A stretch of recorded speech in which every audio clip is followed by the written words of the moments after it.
Reverse a binary tree, and if you can't do it in 45 minutes, you are rejected.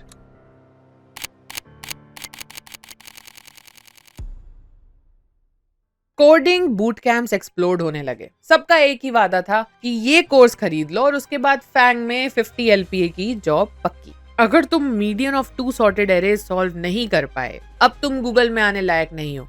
DSA के पीछे race बढ़ती गई। 90% लोग तो सिर्फ इसलिए करते हैं DSA क्योंकि उन्हें जॉब क्रैक करनी होती है। But this change is coming. हर साल मिलियंस ऑफ डेवलपर्स इस टेस्ट का सामना करते हैं। एक ऐसा टेस्ट जिसका उनके काम से कोई लेना देना नहीं है, और एक ऐसा टेस्ट जो उनकी जिंदगी डिसाइड करता है। एक ऐसा टेस्ट जो इंडस्ट्री में 10 साल से भी ज्यादा है। दी एल्गोरिथम। कंप्यूटर साइंस का सबसे पावरफुल टूल कैसे बन गया कंप्यूटर साइंस का ही सबसे बड़ा weapon. Chapter 1, the birth. 1956 Amsterdam. एक यंग डच मैथमेटिशियन अपनी फियांसे के साथ शॉपिंग कर रहे थे। उनका नाम एड्सगर डाइक्स्ट्रा। उनकी एज 26 एंड उनकी job programmer at the mathematical centre in Amsterdam थी। और जैसे हम सब शॉपिंग करते हुए बीच में रुक जाते हैं, किसी कैफे जाते हैं और कॉफी पीने लगते हैं, वैसे ही वो और उनकी फियांसे भी एक कैफे में जाकर कॉफी पी रहे थे। और कॉफी पीते पीते उनके दिमाग में एक सवाल आया, एंड ट्रस्ट मी, ये सवाल मॉडर्न कंप्यूटर साइंस का एक बहुत इंपॉर्टेंट पार्ट बन गया। रॉटरडैम से ग्रोनिंजन जाने का शॉर्टेस्ट पाथ क्या है, या फिर किसी भी सिटी से किसी भी और सिटी जाने का क्या शॉर्टेस्ट पाथ हो सकता है। और फिर सिर्फ 20 मिनट में बिना किसी पेंसिल पेपर के उन्होंने डिजाइन करी एल्गोरिथम। एक ऐसी एल्गोरिथम जो अगर तुम कंप्यूटर साइंस के इंटरव्यूज की तैयारी कर रहे हो तो तुमने बहुत अच्छे से सुनी होगी। उन्होंने खुद बताया कि बिना पेंसिल और पेपर के एक्चुअली सोचना बहुत ज्यादा सिंपल है, क्योंकि अब तुम सिंपल चीजें सोचते हो, तुम कॉम्प्लिकेटेड चीजों की तरफ नहीं जाते। असलियत में डाइक्स्ट्रा का एक मिशन था आरमैक कंप्यूटर को प्रोग्राम करना। आरमैक कंप्यूटर को उन लोगों तक पहुंचाना जिन्होंने कभी भी कंप्यूटर को यूज नहीं किया और कंप्यूटर की पावर को वो नहीं जानते थे। आरमैक कंप्यूटर ने नीदरलैंड की 64 सिटीज में शॉर्टेस्ट पाथ बताया और ये बहुत ज्यादा फेमस हो गया। 1959 में 3 साल बाद डाइक्स्ट्रा ने अपना रिसर्च पेपर भी पब्लिश किया। डाइक्स्ट्राज अकेले नहीं थे, उनके साथ और बहुत सारे साइंटिस्ट थे जिनका शायद हम नाम भी नहीं जानते। डोनाल्ड नुथ, जिन्होंने the art of computer programming लिखी, जो आज भी बाइबल मानी जाती है कंप्यूटर साइंस की। एलन ट्यूरिंग, जिन्होंने वर्ल्ड वॉर 2 में नाजीज कंप्यूटर कोड को क्रैक किया। अगर तुम चाहते हो कि एलन ट्यूरिंग पर भी मैं एक डॉक्यूमेंट्री बनाऊं तो प्लीज कमेंट सेक्शन में बता देना, will do that. Alan Turing के साथ साथ जॉन न्यूमैन, उन्होंने मॉडर्न कंप्यूटर आर्किटेक्चर को डिजाइन किया था। ये लोग सिर्फ नर्ड्स नहीं थे, ये आर्किटेक्ट्स थे। डिजिटल दुनिया की नींव रखने वाले यही लोग थे। ये एल्गोरिथम्स बहुत ज्यादा एलिगेंट और बहुत ज्यादा ब्यूटीफुल थे। ये एल्गोरिथम्स रियल वर्ल्ड प्रॉब्लम्स को सॉल्व करने के लिए बने थे। ये एल्गोरिथम्स उन जीनियसेस ने बनाए थे जिनका आज शायद हम नाम भी भूल गए, और जो हमें याद है वो सिर्फ लीड कोड है। उनकी ये जीनियस क्रिएशन सिर्फ लीड कोड के क्वेश्चंस को रटने में निकल जाती है। Chapter 2, the rise. कैसे DSA मॉडर्न कंपनीज को शेप करता है। बात करते हैं सबकी फेवरेट कंपनी की, गूगल। एंड आई नो हम में से बहुत लोग गूगल ज्वाइन करना चाहते हैं। 1996 में स्टैनफोर्ड यूनिवर्सिटी के 2 PhD स्टूडेंट्स के पास एक क्रेजी आइडिया था। उनका नाम Larry page and Sergey Brin. उनका प्रॉब्लम, उनको इंटरनेट एक मेस लगता था। उन्हें लगता था कि याहू जैसे सर्च इंजन सर्च तो कर लेते हैं, पर उनके रिजल्ट्स इंपॉर्टेंस पर सॉर्ट नहीं होते। उनके रिजल्ट्स रैंडम होते हैं, एंड ये यूजर एक्सपीरियंस को बहुत खराब करता है और कहीं ना कहीं बहुत ज्यादा टाइम वेस्ट करता है। उनके लिए एक बड़ा सवाल ये था कि किस तरह से अपनी वेबसाइट्स को ऐसे रैंक किया जाए कि वो इंपॉर्टेंस के बेस पर शो हो। तो उन्होंने इन्वेंट करा पेज रैंक एल्गोरिथम को, एक ऐसी algorithm which is based on graph theory. Idea simple था बट बहुत इफेक्टिव था। अगर इंपॉर्टेंट पेजेस तुम्हें रैंक करते हैं तो तुम भी इंपॉर्टेंट ही हुए। It was recursive, it was elegant, and इसने सब कुछ बदल दिया। 1998 तक गूगल ने 24 मिलियन पेजेस को इंडेक्स कर लिया और गूगल का रिजल्ट वे बेटर था than Yahoo and other engines. Page rank ने गूगल को सिर्फ याहू से बेटर नहीं बनाया, पेज रैंक ने गूगल को वो बनाया जिस वजह से आज हम सब उस कंपनी में काम करना चाहते हैं और उसके फैन हैं। और सिर्फ गूगल नहीं, तुम जो नेटफ्लिक्स पे कंटेंट देखते हो उसमें से बहुत सारा तुमने खुद सर्च नहीं किया। एल्गोरिदम ने तुम्हें सजेस्ट किया है। नेटफ्लिक्स का रिकमेंडेशन सिस्टम कंपनी का हर साल $1 बिलियन से ज्यादा सेव करता है तुम्हें सब्सक्रिप्शन कैंसिल करने से रोककर। हम सबको पता है कि उबर भी डायस्ट्रास एल्गोरिदम को यूज करता है शॉर्टेस्ट पाथ ढूंढने में। हर राइड जो तुम लेते हो वही 1959 के एल्गोरिदम पर बेस्ड है। वो इन्वेंशन जो एक कॉफी शॉप में हुआ था आज मिलियंस ऑफ ट्रिप्स को ऑप्टिमाइज कर रही है। और सिर्फ यही नहीं, फेसबुक भी। फेसबुक पे वो जो पीपल यू में नो आता है ना, वो किस चीज पर बेस्ड है? ये फीचर ग्राफ ट्रैवर्सल एल्गोरिथम्स पर बेस्ड है, जिसमें वो बिलियंस ऑफ कनेक्शंस को क्रॉल कर रहा है। गूगल, नेटफ्लिक्स, उबर, अमेजॉन, फेसबुक, इन कंपनीज ने सिर्फ एल्गोरिथम को यूज नहीं किया, इन कंपनीज का एक बहुत मेजर पार्ट यही एल्गोरिथम्स बन गई। हर स्वाइप, हर क्लिक, हर सर्च, बैकग्राउंड में एल्गोरिथम्स चल रही होती है एंड बिलियंस ऑफ डॉलर्स ये कंपनीज कमाती हैं।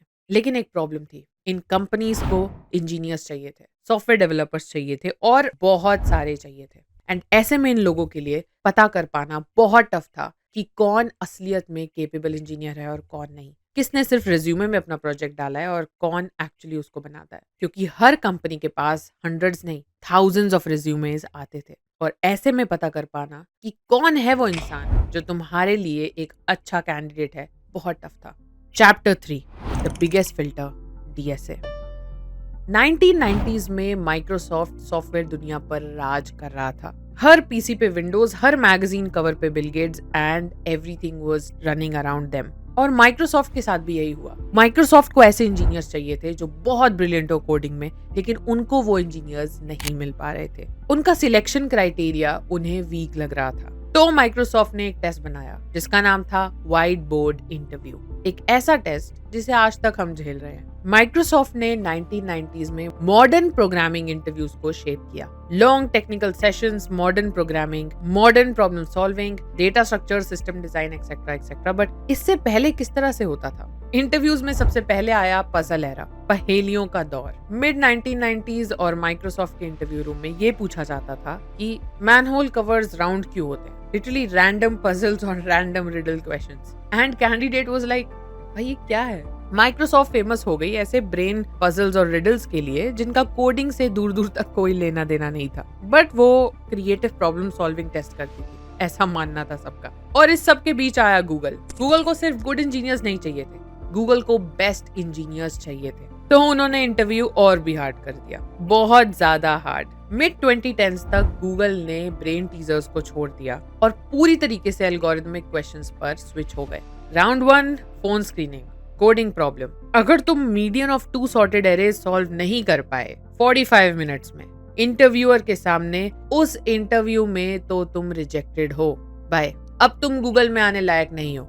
और इसकी नकल शुरू हो गई, the copycat effect. Amazon, Facebook, Apple, Netflix, Uber, सब ने यही स्टार्ट करा और सब एल्गोरिथमिक इंटरव्यूज की तरफ भागते गए। हर एक मेजर टेक कंपनी ने सेम प्रोसेस अडॉप्ट कर लिया। 4 to 5 rounds in every interview and focus was only data structures and algorithm. और फिर गोल्ड रश शुरू हुआ। 2015 में लीड कोड का लॉन्च हुआ, एक ऐसा प्लेटफॉर्म जिसका एक ही काम था, वो था DSA कोडिंग इंटरव्यू प्रिपरेशन करवाना। एंड भीड़ बढ़ती गई, डेवलपर्स बढ़ते गए, DSA के पीछे रेस बढ़ती गई, लीड कोड के सवाल पे सवाल लोग सॉल्व करते गए, इस आशा में कि शायद हम सिलेक्ट हो जाएंगे। और जहां पर भीड़ बढ़ती है और जहां पर लोग एक ही गोल के पीछे भागते हैं, तो ऑफ कोर्स वहां पर कोर्सेज और बूट कैंप्स ये सब तो उठ के आ ही जाते हैं, which is obviously not wrong, है ना? It's a smart choice, why not? And तब स्टार्ट हुआ बिजनेस बनना। 6 मंथ्स में DSA मास्टर करो, फैंग में घुसो, ओनली 50,000 रुपीज के कोर्सेज, 1 लाख का कोर्सेज, लिमिटेड सीट्स, गूगल में सीट पक्की इस कोर्स को करने के बाद। ऐसी चीजें बहुत ज्यादा मार्केट में फैलने लगी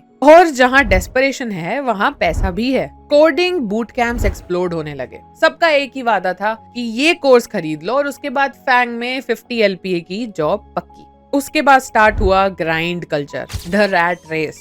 अब कोडिंग जॉब पाना ये नहीं था कि मैं कितना अच्छा कोडर हूँ, अब वो कॉम्पिटिटिव एग्जाम की तरह बन गया था। हर कोई रेस के पीछे भागेगा सिर्फ स्कोर करने के लिए, सिर्फ वो क्वेश्चन ढंग से बता देने के लिए इंटरव्यू राउंड में, ना कि डीपली डेटा स्ट्रक्चर का मतलब समझने के लिए। डेटा स्ट्रक्चर पे आई डोंट नो कितने ही लोगों ने कभी प्रोजेक्ट बनाया होगा, बहुत कम होंगे। 90% लोग तो सिर्फ इसलिए करते हैं DSA क्योंकि उन्हें जॉब क्रैक करनी होती है। ना तो वो DSA का मतलब समझने के लिए करते हैं और ना ही एक अच्छा कोडर बनने के लिए। 1000 problem solved, top 1% globally ranked, and this is what everybody wants on LeetCode. हर किसी को यही लीड कोड पे बैच चाहिए। अचानक से टेक जॉब लेना प्रोजेक्ट कौन कितना अच्छा बनाता है इसका नहीं था। 500 लीड कोड क्वेश्चंस कौन सॉल्व कर चुका है और कौन ज्यादा जल्दी से फास्ट इसको सॉल्व करेगा, faster than the next person sitting to you.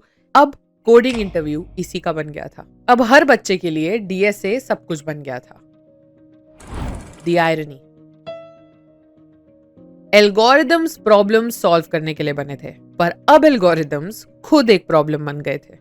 एक प्रोग्रामर जिसने 800 लीड कोड क्वेश्चन सॉल्व किए, उन क्वेश्चंस को बहुत ज्यादा मेहनत से समझा और बहुत ज्यादा मेहनत से किया, और उसके बाद वो अपनी जॉब में उसका यूज केस ऑलमोस्ट ना के बराबर देख रहा था। इसलिए नहीं कि डेटा स्ट्रक्चर्स एंड एल्गोरिदम्स का यूज नहीं है, बल्कि इसलिए क्योंकि उसने उसके यूसेस पर कभी ध्यान ही नहीं दिया, तो इसलिए वो कभी उन यूसेस को देख ही नहीं पाया। रोट लर्निंग एपिडेमिक तो स्टार्ट हो ही गया था। गोल एल्गोरिदम समझने से ज्यादा बन गया कि किस तरह से पैटर्न्स को याद किया जाए, किस तरह से कंपनीज क्रैक किया जाए, और कोई कहीं से आकर मैजिक पिल दे दे जिससे कि हम कंपनीज को क्रैक कर सके। स्टूडेंट्स लिटरली जेई की तैयारी कर रहे हैं। कोडिंग में भी it is almost equivalent to that. असली सॉफ्टवेयर इंजीनियरिंग वो फीचर्स बनाना है जो असलियत में लोग यूज कर सके और लोगों की प्रॉब्लम सॉल्व हो। क्लीन मेंटेनेबल कोड लिखना, टीम के साथ काम करना, बिजनेस रिक्वायरमेंट समझना और ऐसे सॉल्यूशंस आर्किटेक्ट करना, ऐसा सिस्टम डिजाइन करना जो स्केलेबल हो, जिसमें वल्नरेबिलिटीज कम और जो बिजनेस रिक्वायरमेंट के साथ जाता हो। लेकिन इंटरव्यूज में 20 मिनट में बाइनरी ट्री रिवर्स करो। इंटरव्यूज में ये हो रहा था। लेकिन लीड कोड पर काम करना एक मेंटल हेल्थ क्राइसिस में टर्न हो गया। Burnout, anxiety, depression, impostor syndrome and what not. Reddit post 1 by 1 यही बताते गए कि 500 कंपनीज में अप्लाई करने के बाद भी 0 जॉब ऑफर्स। क्या DSA वर्थ इट है? I quit DSA। 2 साल से ग्राइंड कर रहा हूँ और अभी भी मीडियम क्वेश्चन सॉल्व नहीं कर पाता, क्योंकि जब तुम्हारी एज अ डेवलपर वर्थ इस चीज से देखी जाती है कि तुम 30 मिनट में वो DSA का सवाल कर पाते हो या नहीं, तो तुम लिटरली सारे क्वेश्चंस करने की कोशिश करते हो। Chapter 5, the AI era. 30 November 2022। Chat GPT वो सॉल्व कर सकता है।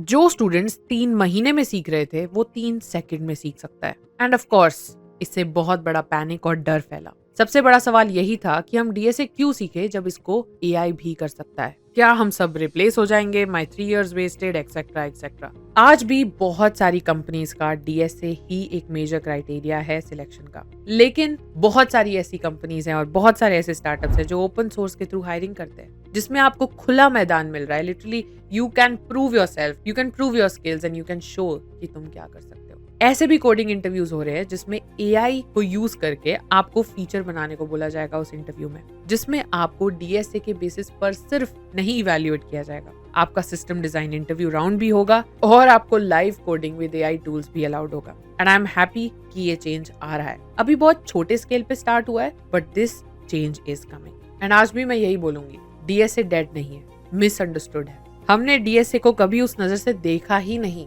कि इसकी एप्लीकेशंस क्या हो सकती है, इसका रियल वर्ल्ड यूज केस क्या हो सकता है, और हम सिर्फ उन सवालों को करने के पीछे भाग गए। हम सिर्फ वो लीड कोड पे 500+ क्वेश्चंस का मार्क देखने के पीछे भागते रहे, पर हमने उनके यूज केसेस को देखा ही नहीं। तो क्या डेटा स्ट्रक्चर्स एंड एल्गोरिथम अभी भी मैटर करता है? And the answer is yes, क्योंकि वो अभी भी हमारे सिस्टम्स का एक बहुत इंपॉर्टेंट पार्ट है। बट क्या जिस तरीके से हम उसको इनिशियली समझते हैं वो सही है? क्या उसको एक रेस बना देना और उसके पीछे पागलों की तरह भागना सही है? क्या आपको वो सही लग रहा है? अगर आप इन्हीं एल्गोरिदम्स का यूज केस समझ के पढ़ोगे तो आपको उसकी अंडरस्टैंडिंग बहुत ज्यादा बेटर तरीके से होगी और आपको ढंग से वो एल्गोरिदम समझ आएंगे। 500 एल्गोरिदम्स याद करना शायद इम्पॉसिबल है और बहुत ज्यादा डिप्रेसिंग भी। दुख की बात यह है कि DSA ग्राइंड की वजह से इनोवेशन मर गई है। कॉलेजेस में इनोवेशन अब होती ही नहीं। कौन सी नई प्रॉब्लम तुम सॉल्व कर रहे हो? क्या तुम ट्राई कर रहे हो बिल्ड करने का? क्या नया फीचर तुम इंप्लीमेंट करने की कोशिश कर रहे हो? जब तुम अपने फेवरेट एप्स को यूज करते हो, क्या तुम्हारे दिमाग में आता है कि शायद ये चीज इस तरह से इंप्लीमेंट हुई होगी,